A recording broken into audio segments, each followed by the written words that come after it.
Hello friends, welcome to Krishna home garden. Friends, எவ்வளோ உயரமாக இருக்குது பாருங்கள் இந்த தண்டுக்கீரை செடி. இது வந்து தானாக முளைச்சது தான் ஃப்ரெண்ட்ஸ். இதுக்கு பக்கத்தில் நம்ம கீரை விதைக்கும் போது ஏதோ ஒரு சில விதைகள் தப்பி வேற தொட்டியில் விழுந்து முளைச்சிருக்கு. எந்த அளவுக்கு உயரம் இருக்குது பாருங்கள், என்னை விட 2 மடங்கு உயரமாக இருக்குது. அண்ணாந்து கையை எட்டி பார்த்தா கூட எட்டாத தூரத்தில் இருக்குது.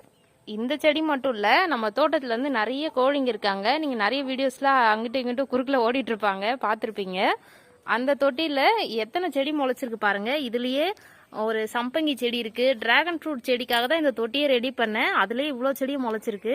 இந்த தண்டுக்கீரை செடி, இந்த கம்பு செடி, பக்கத்தில் பார்த்தீங்கன்னா சம்பங்கி, இது பார்த்தீங்கன்னா குட்டியா சீதா செடியெல்லாம் முளைச்சிருக்கு. இதெல்லாம் பிடுங்கி வேற இடத்துல நடவு பண்ணணும். நம்ம தோட்டத்து கோழிங்களுக்கு போட்ட இறையிலேருந்து முளைச்சது தான் இந்த ஒரு கம்பு செடி. அதுலேயே பாருங்க ஃப்ரெண்ட்ஸ், எத்தனை கதிர் வருது பாருங்க. இது வந்து ஒரு செடி தான், இதுல இருந்து பக்க கிளை விட்டு வளருது. Okay friends, thank you. Thanks for வாட்சிங்.